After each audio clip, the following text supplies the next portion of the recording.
means a great deal to me. My name is Terry Diamond. I didn't get to meet everybody as they walked in. I'm your host for the day. So, thank you. We've been doing seminars for about 2.5 years, and this by far is our greatest turnout, so that speaks to our guest today that I'll introduce in a few minutes. A couple of housekeeping items on the table. You're going to find a handout that goes in your binder. Does anybody need a binder? Yes. Okay, can you grab a binder out of the box? I can't get too close to the microphone. And you need a binder over there. We need 2, 3. Kathy will pass them out. Just keep your hand raised when she comes around if you need one. You'll find the schedule, the brochure that tells you a little bit about me, the rest of the seminars for the year. There is also the handout, like I said, from Senior Living Consultants. That will go under your May tab. You're going to find information from Curated Transitions. My friend Karen Martin here. I want to thank her for helping us check in. Many of you have met her. She's fabulous. If you need help with downsizing or organizing or packing, moving, she's the person to go talk to. What else? If you need, the restrooms are out the door to the right. Please make sure your phones are off. Double check them. A little bit about me before you get started. Most of you know me. How many new people, first timers, do we have? Wow. Wow, that's awesome. Thank you so much for coming. You're in for a great, informative session. All of them are that way, but as you can tell by the crowd, this is especially critical to today's senior environment. I'm a realtor. That's my day job, but I'm a certified senior real estate specialist, meaning that I specialize in seniors. And this is what I do. Part of my advocacy for seniors is doing these presentations because there's such need for information out there. Plus, I'd love to have you all in one room. It's a great way to see everybody every month. So I advocate for education, for easy transitions, for stress-free moves, for health and well-being of all seniors. So what I do is different. I'm one of 7 certified senior housing professionals in the entire state. So that makes me uniquely qualified to serve all of you. But this is not about real estate, so I'm going to move on. This is a service to you to help you better educate yourselves. So, moving on, we have these 3 beautiful ladies. We have Peggy Renker in the center. To her right is Katerina, I can never say your last name, Marcelin and Kathy Maria. They are from Santa Barbara Senior Living Consultants here in town. And I'm going to let them tell you what they do because they're much better at it than I am. So, thank you all for coming. We're going to have a great session. We're going to wrap it up by 12, so they'll be speaking till about 11:40, 11:45. It'll leave time for questions. And then, as always, we do our wrap-up and our door prize drawings. One last thing, on the table underneath your brochure, you're going to find a survey. It's very important to me that you fill that out honestly. Turn them in. I do a $50 gift card drawing for those who turn in a fully completed one. Please be brutally honest, because that only serves to make our seminars better. Okay, everybody have a binder? Everybody have paperwork? Coffee? Ready to get started? Yes. Come on. Woo! Okay, it's all yours. Thank you so much, Terry, for having us today. I'm not used to a mic here, so bear with me a second. I want to begin by thanking Terry immensely for asking us back. Many of you look very familiar to me. I did speak last year. And it's good to see all of you, and we're very happy that you're here to get educated on the assisted living arena and the memory care arena and all of it. So we hope it'll be very informative for everybody today. I want to begin by, again, just introducing Katerina and Kathy, who are my colleagues and my dear friends. How we're going to structure this today is I'm going to begin by giving an overview of the the independent, assisted, and memory care communities. I'm going to talk about, as Carrie has asked us to do, kind of do a deeper dive into breaking down the costs for a move into assisted living community. I think all of you will need this very valuable information. So I'm going to start out just again with an overview of the options, and I'm also going to talk about, as Carrie asked us to do, some of the what we would call kind of misperceptions about assisted living and try to dispel those a bit for all of you. I'm then going to defer to Katerina, who, as many of you may know, is a licensed administrator for what you've probably seen the term RCFE, which is Residential Care Facility for the Elderly. So Katerina will be getting into more of the specifics on how our communities do assessments when and if you're ready to move yourselves or loved ones into a community. She's going to talk a lot about how that process works and how pricing is ultimately determined. So that's kind of a lot of the meat of this will be that today. And then we will close with lovely Kathy here, who will talk about, the many benefits of placement. And believe it or not, there are benefits.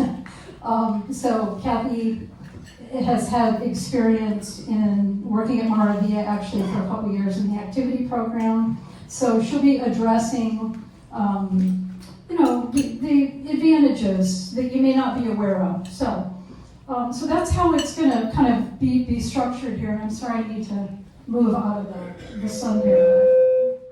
You don't need to speak so loud. Okay, thank you. Thank you for that. And the sun is.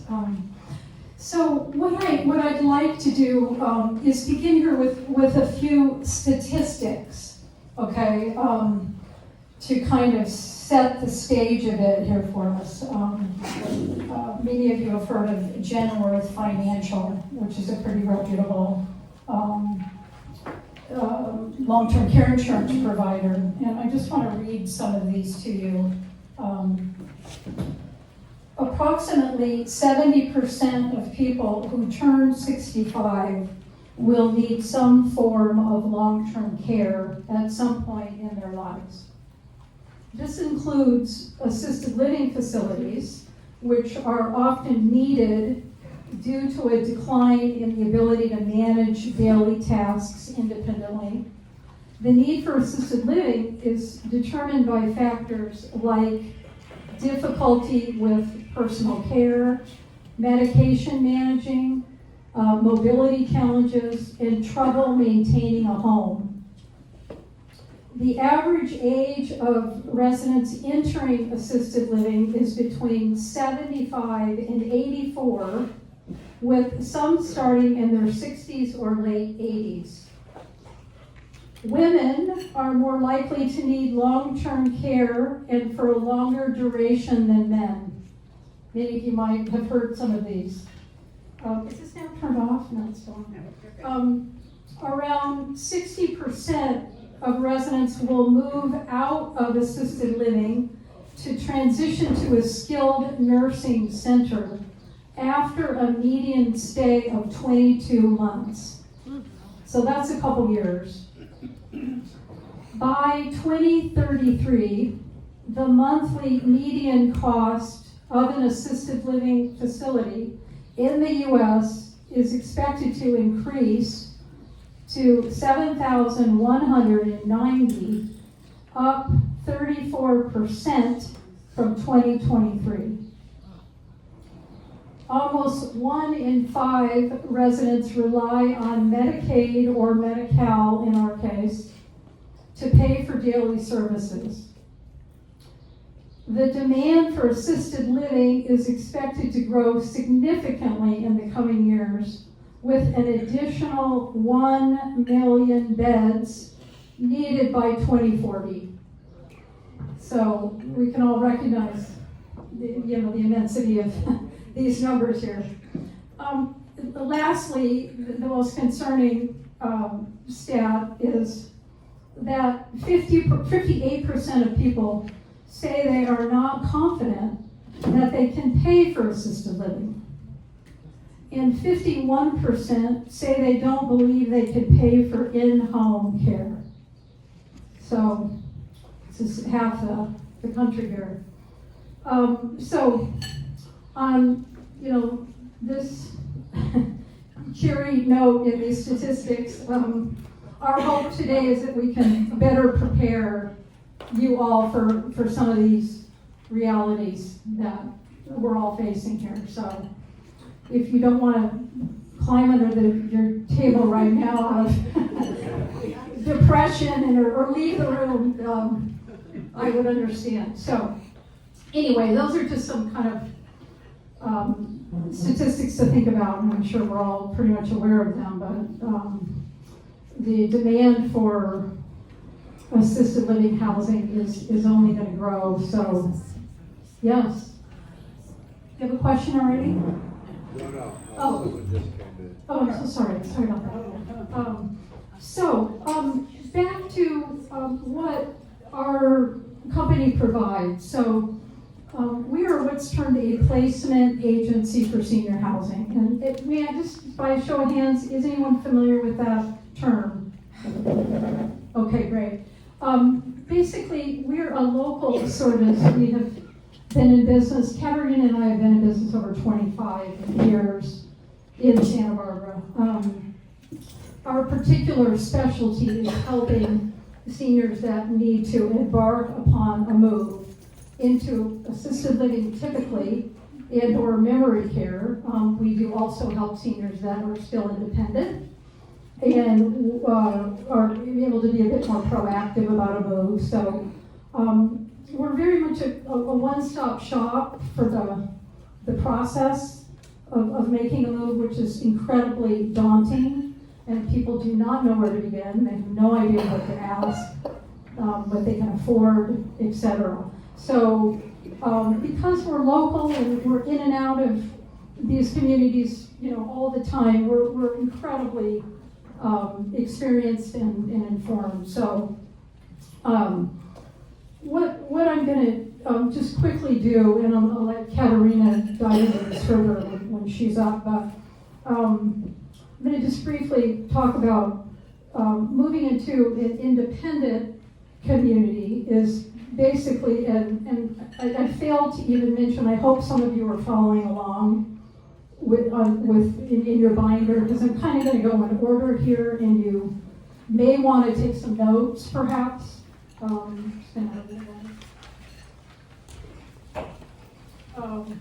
So, as we've noted here, people that move into independent living typically are looking perhaps for more socialization, and many that do so, they have the financial resources maybe to move a little earlier and be a little bit more proactive about a move.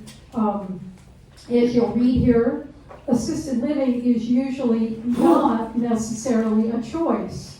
The person that is needing placement is generally needing some support with what we call activities of daily living, okay? And we'll spell these out in greater detail further on here. And then finally, a move into a memory care, dedicated memory care.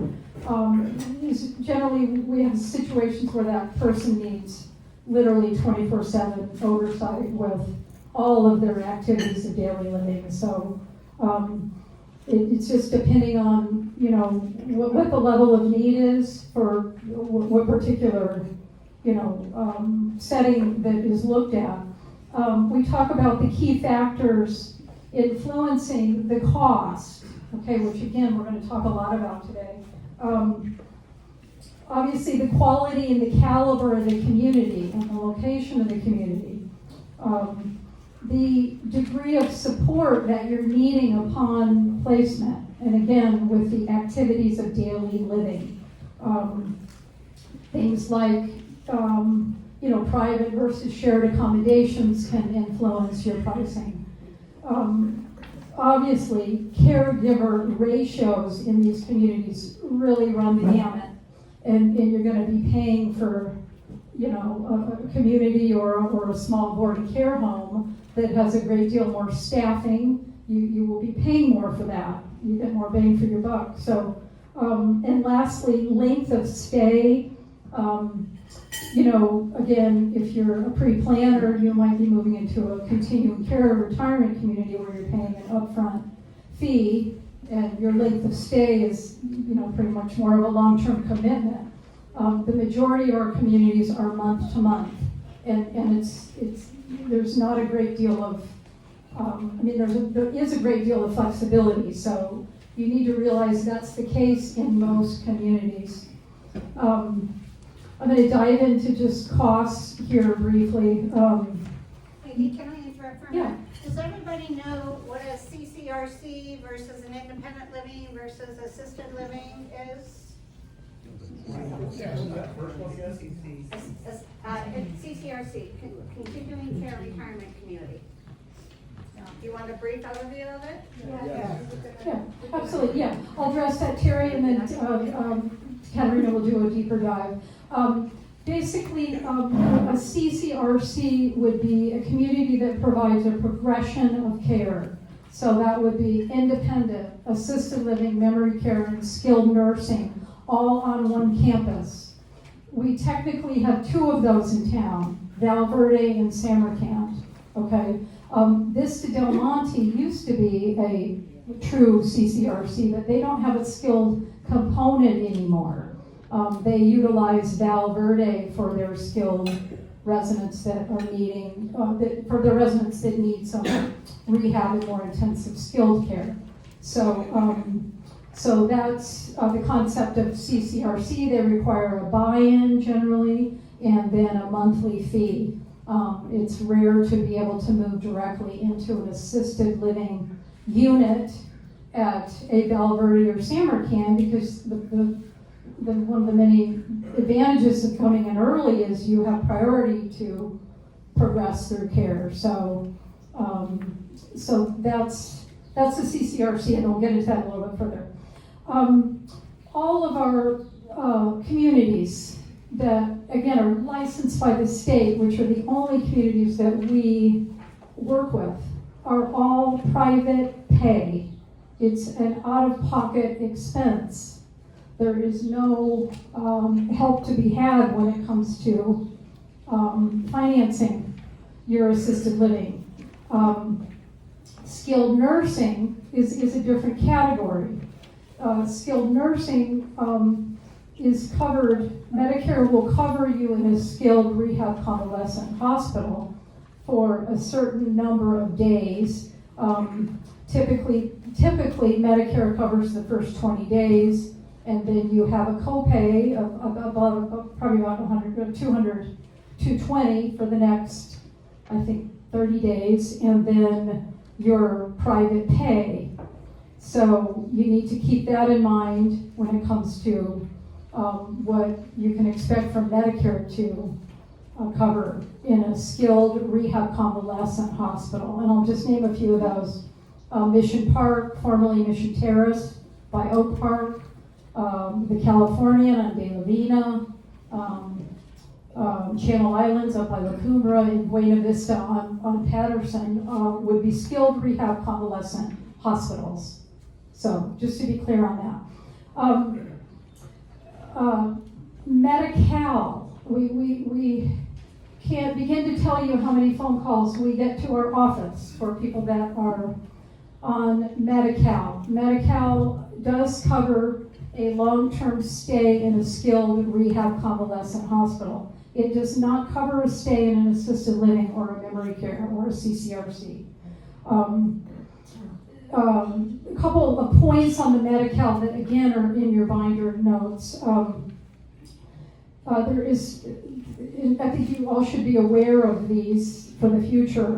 There's a particular pilot program called the ALWP, Assisted Living Waiver Program, that's been running for I think about 4 years now in various counties of California. They're testing Medi-Cal as a form of payment in an assisted living. That has not hit our county yet.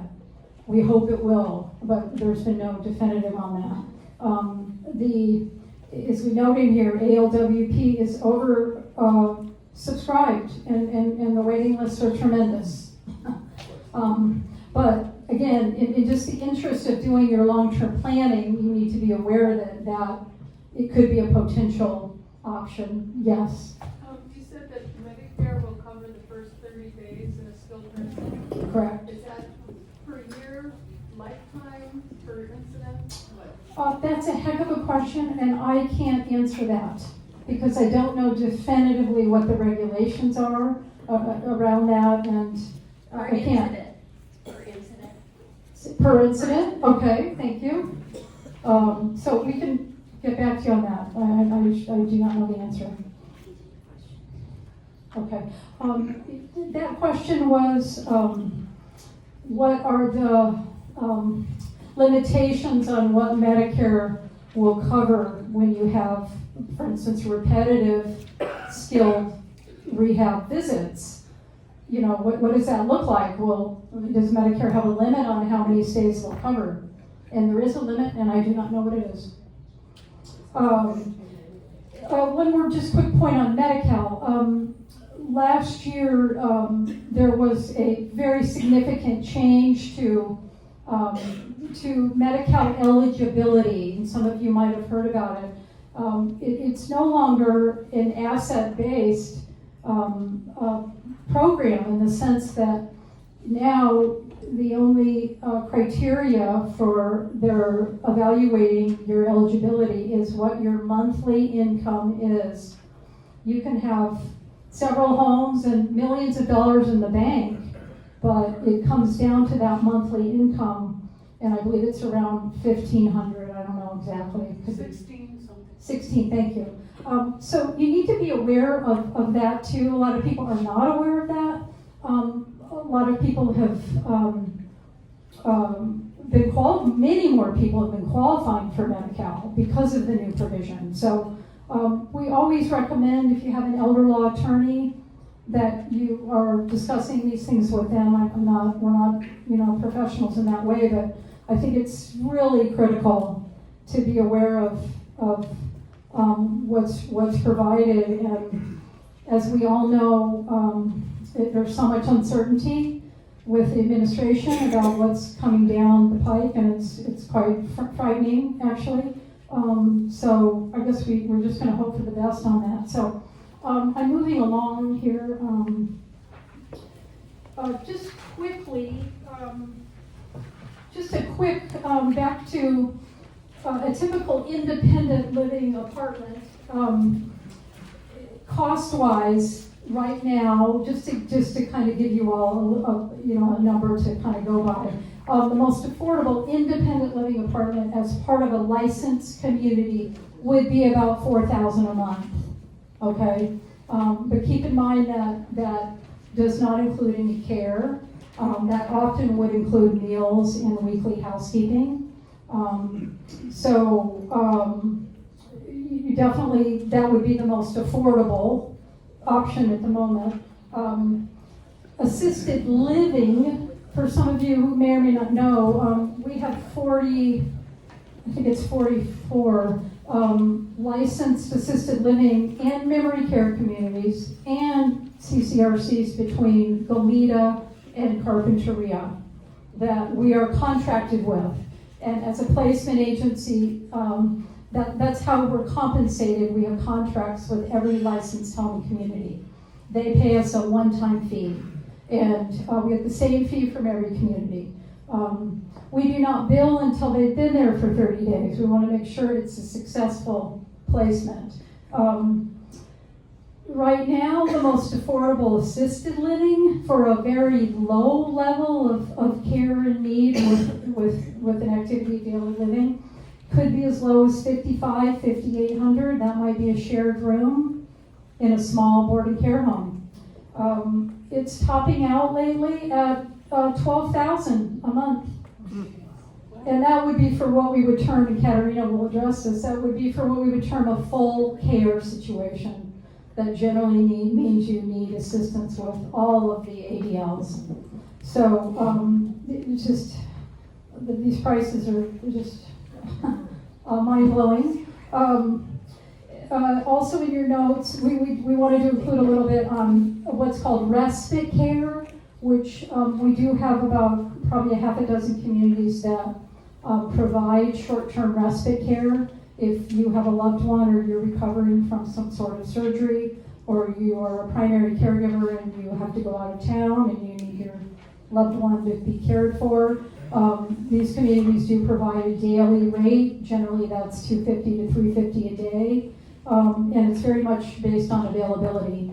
But a lot of people aren't aware that's a good opportunity not only to get the help or the relief that you need, but it's a good opportunity to experience a community. It's to kind of check it out, and then you're not signing your life away. You just get to try it out, try the food, meet the people. So just FYI on that, I am wrapping it up fairly soon. Dedicated memory care communities for our seniors that are moderate to severe dementia or Alzheimer's. Those are ranging, again, easily $8,000 a month to, again, 12, 13, 14, depending on care. I'm sorry, someone? Or more, yeah, or more, indeed. Move-in fees, those do vary from community to community. Some don't have any move-in or what we call processing fees. Others, it can be as high as $6,000, and again, I'm excluding the CCRCs, which have very large buy-in fees, but I'm talking about just kind of regular standalone assisted living. So just be aware of that. Again, just back to what we provide in the community, people reach out to us, again, when most of the time they're in crisis, unfortunately. But we do have some that are thinking ahead, but part of our process is we meet. Very important to us to assess the needs of the client and ascertain, what the finances are and, what type of budget they have to be placed.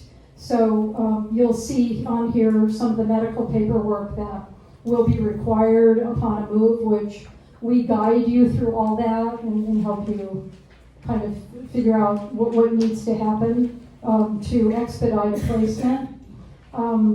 So my last area here would be, as I mentioned, the common myths and misperceptions. I think some of these are pretty important. We would call it teaser pricing. You'll often see an ad for a community, and you just have to realize that that ad does not include any care. So you have to anticipate that adding care on top will be often quite significant. So you just have to be careful with the teaser pricing. You also have to ask, do they have a community fee? What is that community fee or entrance fee?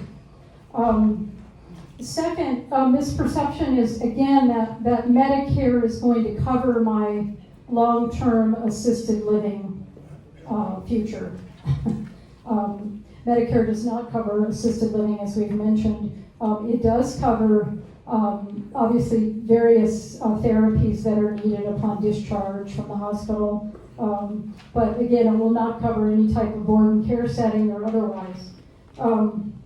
Another myth, cost of care at home is less expensive than at an assisted living or community. That might be the case if you just need a little bit of somebody coming in to help out here and there, but those costs can add up very quickly, as many of you might know, particularly when you use a professional in-home care agency, which is the only agencies we recommend, and we work with all of them. The pricing is generally $40 to $50 an hour. Many of them these days have a 5-hour minimum when they come into your home, but that can get prohibitive very, very quickly, and it often makes far more sense to move into an assisted living at that point. So just be aware of that. There's really, as I mentioned, never an obligation to commit to a long-term contract when moving to a community. The majority have month-to-month agreements, and provide a lot of flexibility. So don't feel like, again, when you do this, you can never go back home. Low-income senior housing does not provide assisted living support. Those settings don't have any care support for people. Now, you can have care brought into them, but if you're in those types of settings, you can't plan on any type of help. Kathy will be addressing this next one. People in assisted living sit around and just watch TV. That's not the case. I mean, many of them are extremely vibrant settings with, full-time activity directors and lots going on. Now, some of our smaller residential care homes may not be as active as the larger communities, but always just ask about the community. Ask the community what kind of activities do they provide every day. Almost lastly here, assisted living is not a nursing or a convalescent home. Keep in mind, our assisted living communities are licensed to provide what we call 24-hour non-medical care. So many of them do not have skilled nurses on staff, but they have all their staff, and again, Katerina will address this, are highly trained in dementia care, hospice care, whatever it might be. But there's that expectation that a skilled nurse will be present. So you want to ask that question if that's that important to you. We do have some that do have skilled nurses, but they're very, very few. I think I'm missing a page now, but I think I'm about ready to turn this over to Katerina here. Yeah. We do give definitions of RCS. Yeah, exactly. Residential care facility for the elderly. So I'm gonna now turn this over to Katerina. I've talked too long here, but Katerina is incredibly experienced in running. She has several 6-bed boarding care homes, so she's really can talk through how the assessment process works. And she also is providing elder care consulting for senior living consultants in the last 2 to 3 years. We have a lot of seniors that are not ready to be placed. They want to remain at home, and they need advocacy at home. They need resources for staying at home. So Katerina is also an expert with that. So I will turn over things to her, and thank you all very much. Thank you, Peggy. So I'll start by going over in this summary that we have on pages 10 and 11. There's a description of different types of the facilities. And as I cover those, I will discuss with you the assessment process that will directly affect the fee structure. So, and just as Peggy said, my background originally is in managing 6-bed boarding cares. That's why I know a lot about the assessment process and what it takes to identify and how the process of identifying the price and the monthly fee goes. But what's important to understand here is just to bring this locally to our community. We have CCRCs that we described, and those are an umbrella organizations where you have independent living, assisted living, memory care, and skilled nursing. And the main ones are Samarkand and Valverde. Financially, to get in, you have to pay a buy-in fee. And buy-in fee is when you enter and put a certain amount down, and that could be anywhere between $150,000 all the way to as high as $850,000, right? So the modified version of CCRCs are the ones that do not have a skilled nursing aspect. And those are Maravilla, Vista Del Monte, Westmont Living, it used to be called Mariposa in Goleta, Grand Vida in Carpinteria, and they're the ones that have independent assisted living and memory care and no skilled nursing, right? In those cases of scenarios, you can actually get in not via independent path, but you can start as assisted living or memory care in most of those scenarios. And those are the kind of, and the size of those communities are slightly smaller. Then you have standalone, what's called residential care facilities, assisted living facilities. That would be places like Alexander Gardens, Cliffview Terrace, Woodland Hall, and they are about 40 to 60 bed facilities, and there are no more distinctions between all the different levels of care. They're all inclusive as you enter. And it's important for you to understand the type of licensing they have, and to ask the question what they can and cannot provide. And that is an important question because some of those smaller standalone assisted living facilities, 40 to 60 beds, might, for example, not have what's called dementia waiver. So that means that you might be interested in those facilities because they offer more affordable costs in comparison to the larger communities, but they might not always ensure that continuity of care. Because now, as the aging process progresses and the person develops dementia, if they don't have dementia clearance, you would be asked to leave or look for a different place. So that's important nuance as you kind of assess pros and cons of each individual community. And then you have standalone, what we call 6-bed boarding care facilities. On the handouts we have printed out, this is just an example of how the fee structure is set up in the larger communities. So you generally have different levels of care and point system. And at the time when you do the tour, let's say you tour in Moravia or Westmont or any other larger community, they will give you a booklet with their facility information, and each individual community will give you the point system that will break down the cost. It would be divided by 2 separate categories. You have your rent, and then you have your different levels of care. And you need to be very specific to understand what does each level of care imply, so that you are not then surprised why your fees are suddenly getting increased. So the important question on the financial aspect of it is, what will be the maximum charge that I should expect for what would be considered the total care? I have a question. So are levels of care consistent between all the facilities, or do different facilities do their own criteria for levels? So that's a great question. So the question is, these facilities have different levels of care definitions and how they do it, right? It's a combination of both. You have to do this based on the universal criteria, which is listed in the physician's report. I only had one per table, just as an example what that looks like.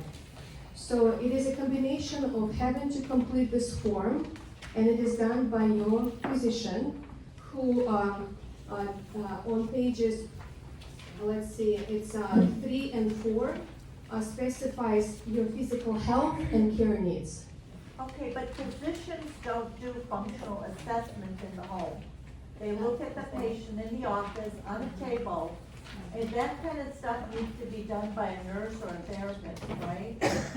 This is a physician's report that is signed by the physician, by the doctor. But who does the assessment of that?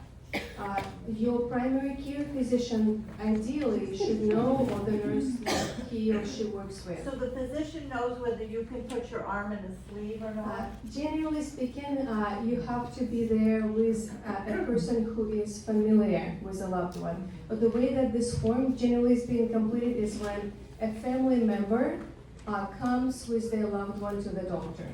And the doctor, how often does he see you? Once, twice a year? He might not have all those details, as you pointed out correctly. So the advocate or a trusted person or a dedicated power of attorney healthcare directive representative will tell the physician, this is what we're dealing with now. And oftentimes I've seen that where that person actually has to talk to the doctor's side. So because sometimes the patient at hand might have some lapse of judgment about his or her own abilities. Oh, I can do it. You know how it is the showtime when you go to the doctor? I don't have any problems. So you kind of link to the doctor and say, can I just print out a form and just step out with you? And that's when you tell the doctor, well, actually we do have some incontinence problems. Oh yes, we need some transfer assistance. So you actually debrief that information so that form is accurate. Because it is important for the facility to know accurately what is the current status of your health, physical condition, mental and emotional state. Because I thought when you go in the facility, the nurse does the assessment in the facility to determine that. That is the next step. I'll get to you in a second. So that is the next step, because first you actually have that physician form ready, but then to the facility, let's say you toured multiple facilities and you happen to like, let's say Moravia. Now they have reviewed this form, they need to do their due diligence. They now come to you and your loved one and they do the assessment themselves. In your home? Yeah, it could be either at your home or they can come to, if your loved one at a skilled nursing facility recovering from a fall. Okay. So they actually are obligated to do that hands-on assistance to make sure that they do their due diligence. And so that's why I'm saying it's a combination of both. There is a state required form as part of the more universal standards, but a facility policy is the one that you do your own assessment as well. Okay, if I can interrupt, one more question. We're gonna save most questions to the end so that they can get all their information, but I know you have your hand up. I just wanted to suggest if there are so few copies of that, if it's possible for you to email a copy of that form to everyone. I will do That that. would be very Yeah. helpful. So you can give me a copy when I send out my email, I Sure. will do that. We'd Okay, be so glad let's to. jot down your questions, let's save them all to the end to where she can get through. So, one last thing is one of the things that I do to overcome that misinformation in the doctor's room is whenever I went to the doctor with an elderly person. And I had those things that were difficult. I slipped the medical assistant my list to get to the doctor before she walked in the room. Exactly. If you have heard, that is a very wise kind of strategy where you go to a doctor appointment, and because your doctor appointment time is so limited, you might have only 10-15 minutes, you actually hand off to the doctor your questions or anything else that he or she needs to know to Or the medical complete this. assistant to brought in the room so that the doctor can review it before they even come in. Exactly. And one just point about this form, this is a state required form, so as we discuss different types of community settings, large, medium, small ones, it is required at all of those facilities. So if you are considering to place your loved one into a facility, it's good to have this form completed. It is valid for 1 year, and it has a section for the TB clearance, tuberculosis clearance. So keeping that in mind, we will definitely send this form to you electronically so you have that handy. Now, as we just go along with this form, the important thing that, so as we're doing placements and we're doing elder care consultants, one thing we're also doing is we're being the advocates for our seniors. And there are some inconsistencies, unfortunately, that we see with the facilities specifically about their financial, how they disclose and give you the quotes. So here's some of few important questions that you must ask so that you're fully prepared. The first one is, what is your current caregiver to resident ratio? Why is this important? That is because at some point, if this ratio is not sufficient enough and your loved one's care needs increase, they might actually ask you to supplement their care with your own private duty. And that will impact the bottom line significantly. Given what Peggy had shared, if you're hiring a private aide through an agency, and we have a wide range of agencies here, that is $40 to $50 an hour with 4-hour minimum, right? So the important question is to ask, what is your current ratio, and at which point you might ask us to supplement with the private duty? That question has never been asked during the tours. You're getting all the beautiful amenities and you're getting all the nice information about each community, which is fantastic. But again, to plan ahead financially, you need to be fully equipped with the worst cases of scenarios and asking those questions. Another important question, besides your entrance fee, that's another one. There is buy-in fee, which is one, but there is an entrance fee that could be anywhere between $500 to $6,000, which is one-time, non-refundable fee. The other question is, what is your annual cost of living increases? Do you have those? And what are they? And then talking about this point system that could be somewhat confusing is it's important to understand at which point do you increase the level of care? How do you jump from one to the other? And how much leeway time we have? Generally, according to the licensing, and there is Title 22 that kind of makes sure that it dictates the universal rules and regs for each facility, you have to give about 30-day notice or so for the fee increase. You just cannot randomly jump the fee without warning. It should be in writing, and the family should be reviewing and consenting to that. Ideally, you would want to have more time because sometimes the level of care might jump because your loved one has an acute illness, such as, let's say, urinary tract infection. That could put a person down substantially, but then if you go through the course of antibiotics, they're back to their prior baseline. So in other words, you don't want to be affected by the fee increases in a short time frame without giving the opportunity for that person to get better due to some sort of acute illness. Right? So that's another important question to ask. And then along the assessment part, so this, the last page here, and again, this is just an example. This particular one goes through the worksheet on the comparison your expenses staying at home versus a placement. How does those two compare?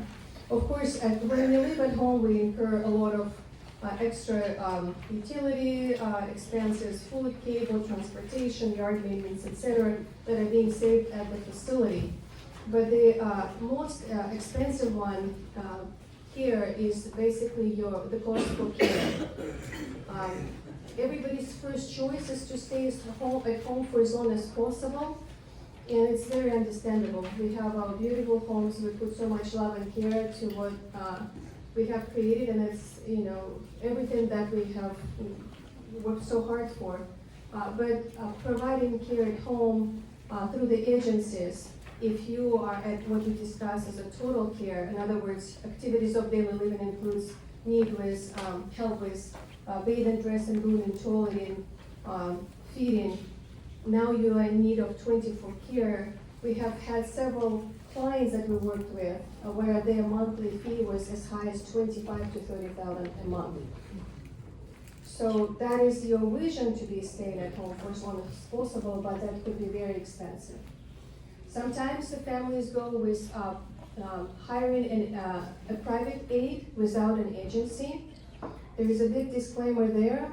You might consider going that route, but be very careful because if you hire someone as a private caretaker or live-in to be at home and providing care, they are not covered for any kind of workers' comp injuries.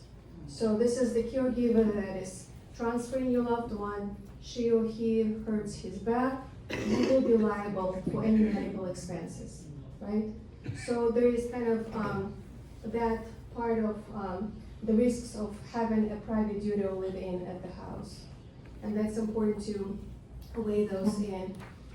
As part of our services, the LDK consulting that I do, these are the families who want to stay at home as long as it is possible with some supplementation of care from the family members, and they're trying to stretch that time for as long as it is doable.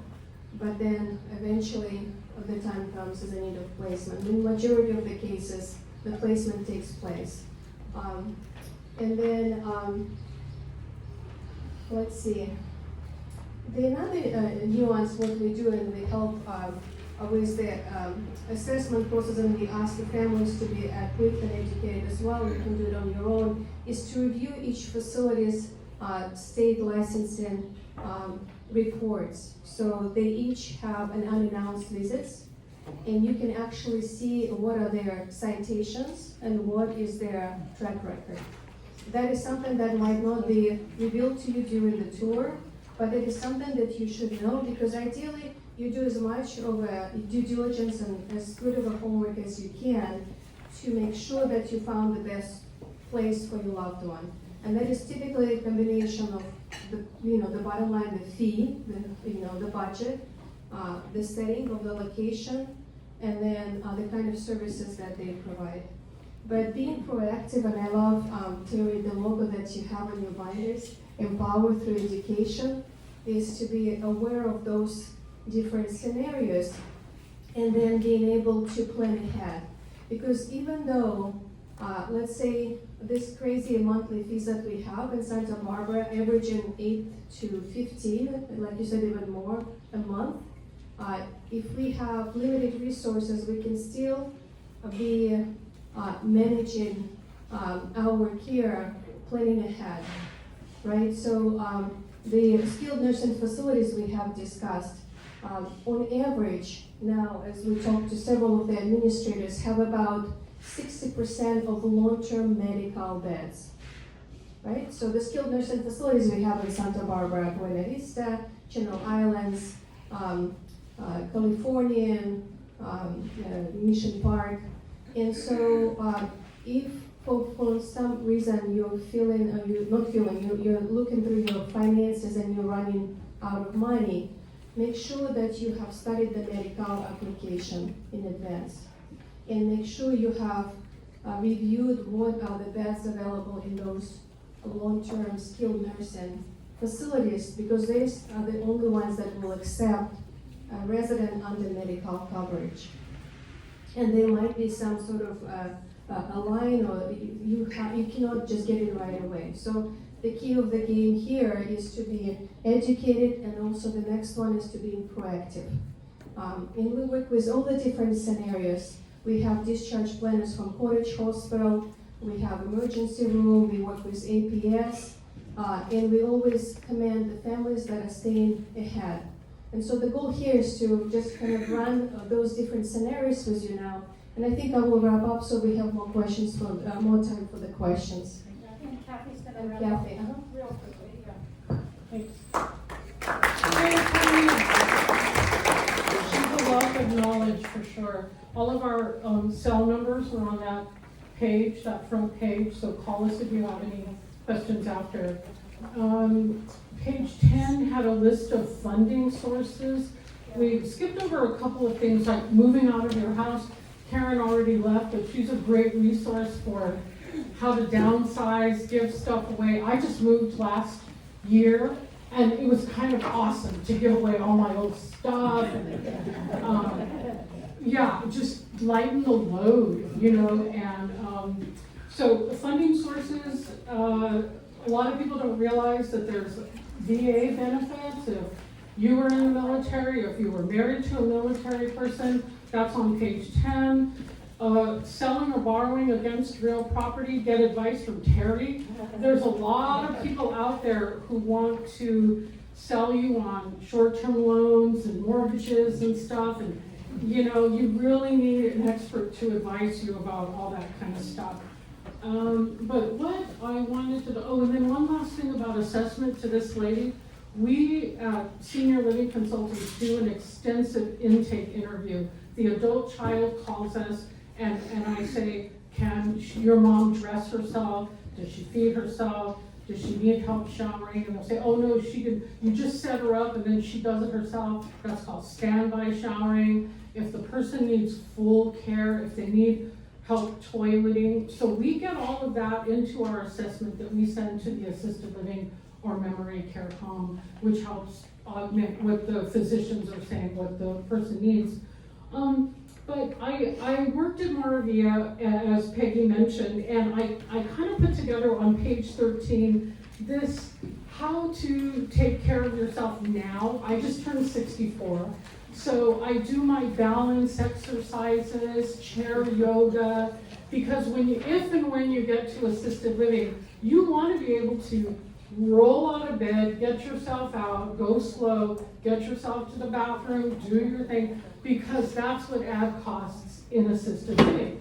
If one person has to lift you, that's a one-person transfer. Two people, that's really going to raise I want to get into I used to be in politics, so I know how to get into the camera and into the limelight.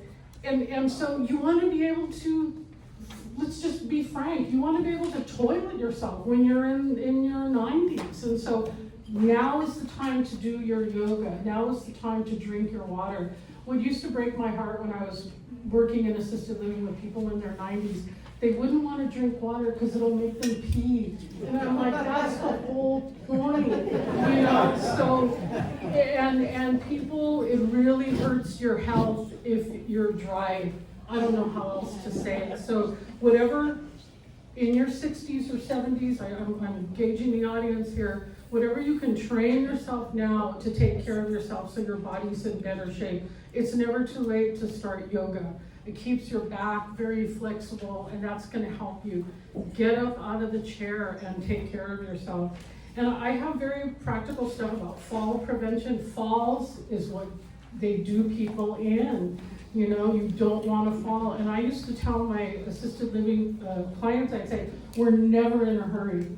There's no reason ever to rush, because that's when people trip on their own feet and fall. So, you know, if you need to leave to get to Terry's presentation on a Tuesday morning, just give yourself that extra 10 minutes. That always helps in the car thing too. Never want to be in a hurry when you're driving somewhere. Stay in touch with friends and family. And assisted living, Moravia, gorgeous place, kind of expensive, but they let you have pets. We didn't talk that much about pets. So you can, you know, your cat, you have to keep it inside. I think we have one place, the Gables in Ojai, they'll let your cat roam around their property. You gotta bring it in because there's coyotes at night.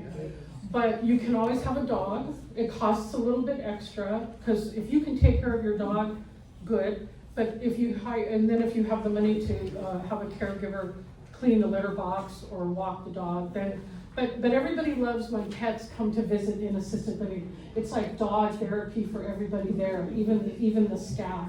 So and then assisted living, you can be in solitude. Just don't let it turn into isolation, or you can go do activities. And so you know, Villa Santa Barbara. I was talking to Rosemary about that. We love that place. They have great activities. So when you start shopping around for assisted living, find out about their library or their trips. A lot of places they'll take you in a van to the Y, and Medicare Advantage pays for the Y. Where's the Y? That way. And you can swim and have fun. And so assisted living is a place really where you're going to get help with your mobility. So Rosemary and I were talking about mobility. I guess that's the main message that I have about as you age, is just make sure, and don't be ashamed if you have to use a walker. And I started using hearing aids a couple of years ago, and it doesn't mean you're old.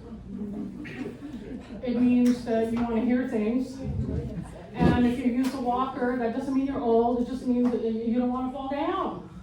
And so never be ashamed to make that transition to whatever helps you be healthy in your older age.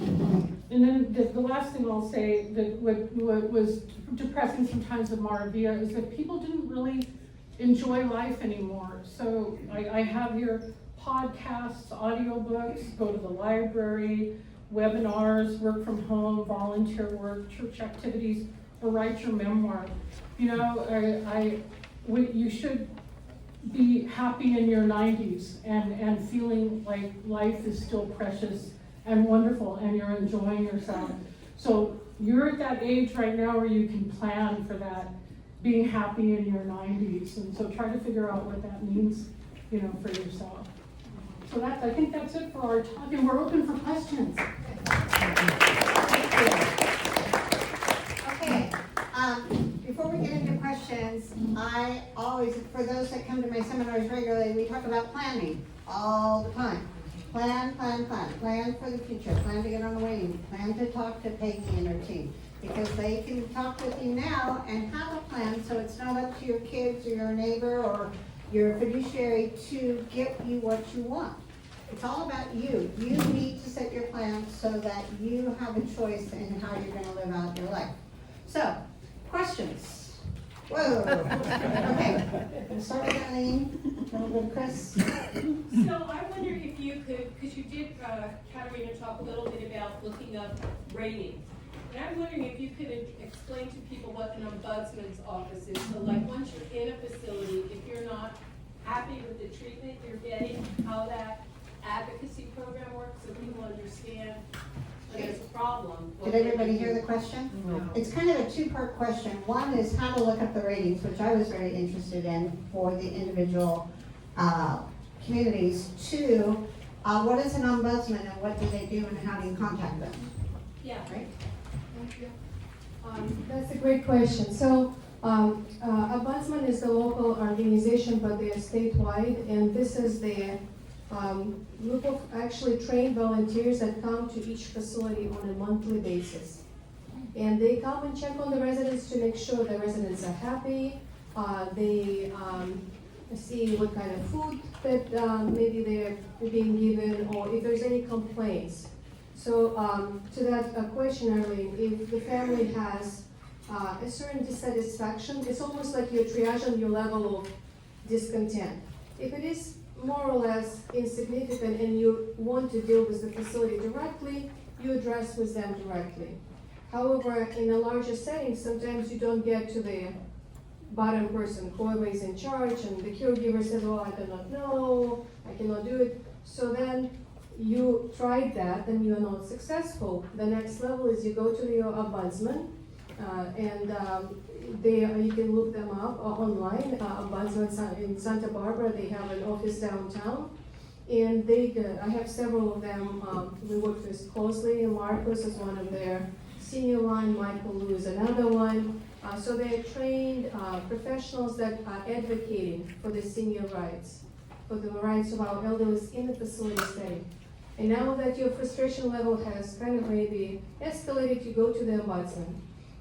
Ombudsman talks to you as a family member, to the resident, to understand what is the issue. And then the goal is to resolve that with the facility. So they talk to the facility administrator, and then hopefully that resolves the situation.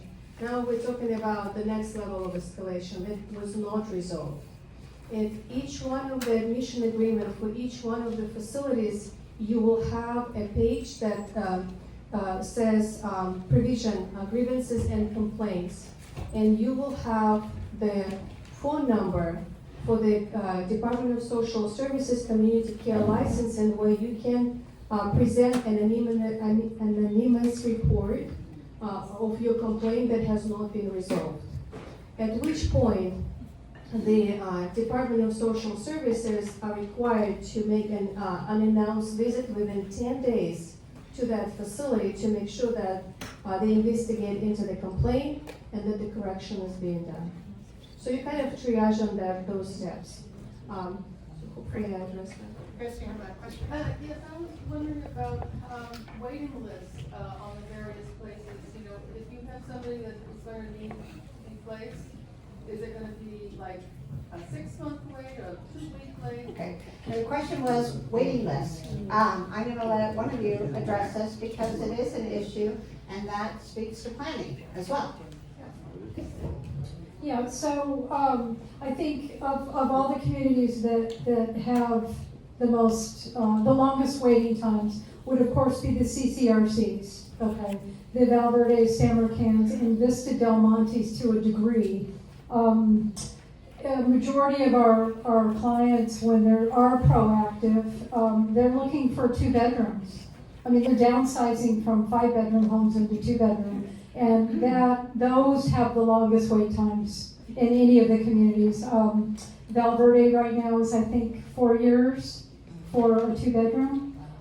They encourage you to take a 1-bedroom if it comes open first, and then be on the interior wait list for a 2-bedroom. So they're their own unique animals, the CCRCs, so you definitely have to pre-plan. Vista Del Monte is a little bit more fluid. I think they generally have openings that come up quicker. Other than that, the standalone assisted livings and the boarding care homes, again, it's very fluid. As we know, this population changes by the day. I mean, so we have communities that have residents on hospice. Some may be actively passing. Some may be more palliative. So we are constantly gauging that because we have to be on the pulse of who has what and how soon. So generally speaking, it depends on the community. I think one of the outliers in my mind is Heritage House. For some reason, as long as I've been doing this, they've had the longest wait times, and don't ask me why. But, well, I do know why. Absolutely, forgive me for that, yeah. But that's generally at least 6 months or more. 9 months from now. 9 months, thank you. Other than that, it just, again, it depends. I would say no more than a month. In general, I mean, if it's a larger community and they have larger inventory, it's going to move. They're going to have more openings. The 6 beds tend to stay the most full and maybe have the longer wait times, if that helps. Okay, thank you. Okay, Jim? This is a real quick question. I love the comparison worksheet. What is the item that says subtract home equity earnings 5%? I don't know what that means. I haven't seen the worksheet, so. Home equity earnings, where are we? So on the comparison worksheet, on your handout, it says subtract home equity earnings. So if you were not to sell your home, which many people do, to finance assisted or, community care, you could always take out a home equity loan to do that, or either that or it's the value of your home. So many of you bought your home when you paid $30,000, $40,000, $50,000, and now it's worth $3 or $4 or $5 million. That could also be considered equity. So it depends on everybody's situation. Can you keep your home and rent it? You can use that money to pay for your monthly rent or your assisted daily living. Or if you sell your home, what's your equity going to be? And in many cases, it's substantial enough to do a buy-in and, fund you for the rest of your years. Right. Okay? Hang on just a minute. You had a question. Oh, I just was wondering, are the six-bed ones, are those insured, like for people if they fall? So the question is, what type of insurance do 6 beds provide? What's their safety protocols? I can tell you all about it. So you are required to have a liability insurance, at least $3 million per incident. You can make it higher than that. You are not required to be bonded unless you are handling cash resources, which typically you do not want to do. As much as possible, that should be delegated to the financial power of attorney, a trusted family member. But boarding carriers are fully insured. That is, yeah. And I'm sorry, Arlene, your earlier question about where to look up the facilities, we can send that in a link form. Basically, it is Department of Social Services Community Care Licensing, and you put the facility name or the address. And we can send that to you via the link so that you can actually look up the most recent inspection report or the history of the reports and any common complaints or grievances for each facility. So in the old days, and that might have changed, the local ombudsman office also had that accessible. You could, this is 20 years ago, but you could go and they had a book and you could look at, you could say, I'm interested in what's going on with Marvia, and they would, because it's public information. It is public information, and these days, with all the, you can do it directly. Yeah, 20 years ago, it was not online. Okay, let's move on. We have a lot more questions. What's the cost, how much less expensive is Ventura and San Luis Obispo counties and Santa Barbara. Okay, everybody hear the question? Okay, what's the difference between outlying counties compared to Santa Barbara? Excellent question, and that should have been brought up earlier. I would say perhaps 20-30% less. Santa Maria, which is an hour north, believe it or not, I believe we have about 65 licensed homes in Santa Maria and Orchid. And Kathy and I are often referring up north because of the cost in Santa Barbara being, again, prohibitive for many. So I want to just bring up another placement agency locally that does work up in that area. Luciana Kramer runs Home Choices for Mom, and she works up in that area, so we refer to her a lot because people can't afford the price of care here. And then also down south, same thing. But I often say the options down south are going to be over the hill per se, Thousand Oaks and the Valley is where you have the most options, but definitely less, no doubt about it. More questions? Frank?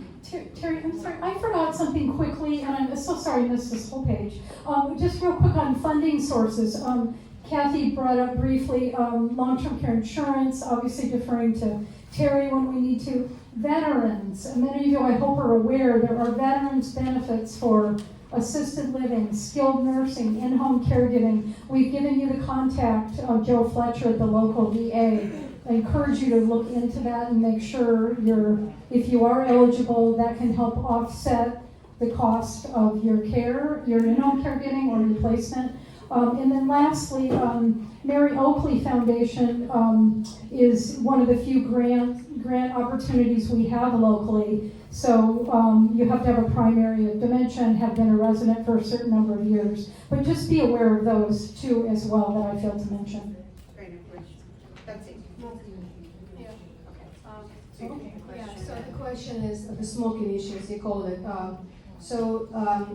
In the larger facilities especially, you would have dedicated areas for smoking. Standalone assisted living facilities or 6 beds, sometimes say we are smoke-free facility. So the challenges with placement or finding a place sometimes could be related to somebody who is a smoker. And also another big gap that we have in Santa Barbara area in general is insulin-dependent residents. There is because of the licensing requirements to have a nurse to provide the insulin injection, that becomes very also cost prohibitive to hire a nurse to do that at the facility setting. But smoking and insulin smoking is not as difficult though. You find the places, generally they make accommodations. They allow you to smoke somewhere outside. There's a dedicated smoking area with large communities. Some small standalone are smoke prohibitive, so they do not allow smoking. Okay, we're going to take one more question. If we don't get to your questions, write them on your survey, and I will have the gals answer them and send them out via email. Craig? Going back to the question of, I was advised by a financial planner that it's a smart idea to get a studio or a 1-bedroom versus the larger one because the waits are shorter. But once you're in, is there actually priority for people in rural residence? So is there priority once you're in? I know for CCRCs and moving up in the community to assisted living to memory care, there is priority, but what about 1-bedroom, 2 bedrooms? We would believe that's fact. I mean, again, you have to, there's benefits to getting in the system. Once you're in the system, you have priority as opposed to waiting it out for your preferred 2-bedroom. It can be a very long time, although it's a hassle, because you're gonna have to store your items that you were hoping to put in your 2-bedroom because you're taking a 1-bedroom. But I do believe that is how they operate, all of them, would be my understanding. Yeah. Get rid of your stuff, Craig. That's so true. Yeah. 2 months ago, my father, 95 years old, ended up in the hospital for 10 days with sepsis. He survived. I moved into Buena Vista, and in a panic, I needed to find assisted living for him. This was 2 months ago. I called these women, and within 48 hours, they found me 3 places to look into. Within 2 days of getting him out of Buena Vista, I moved him into Westmont, thanks to them. And his assessment at Buena Vista was a level 9, which would have almost doubled the cost. By the time he got it reassessed at Westmont, he was down to a 3, and now he's down to a 0. So he's just paying the rent. And it's because of these women, and it's because Terry let them speak a year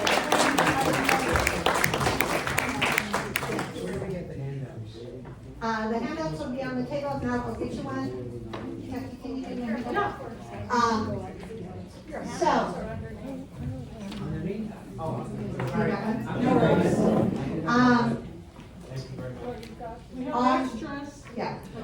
And then I'll email them out with the video link. So, I want to thank you all so much for coming. I mean, it is a treasure. They are a treasure in our community to be able to have them on hand, to call them in case of sharing this information. They have so much knowledge and compassion and can really do so many things way better than anybody else in this town. So they're my go-to people. So thank you so much for speaking. Let's give them a round of applause and then we'll talk about service. Once again, if you have a question you didn't get answered, please write it on your survey sheet. On your surveys, the most important question is, do you want to have a coffee date with me? Okay, it's no obligation, it doesn't cost you anything, I pay for the coffee, but it's a great opportunity to talk about things that we don't get to talk about here. So, fill that out, yes, if you want to have more information, or you want to just have a chat.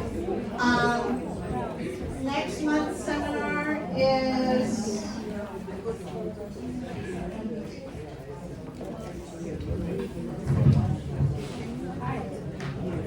okay, on June 10th, 18 in place, planning for comfort, safety, and independence. I would love to see everybody here. Please RSVP if you're going to come, so that I know how many seats to plan. And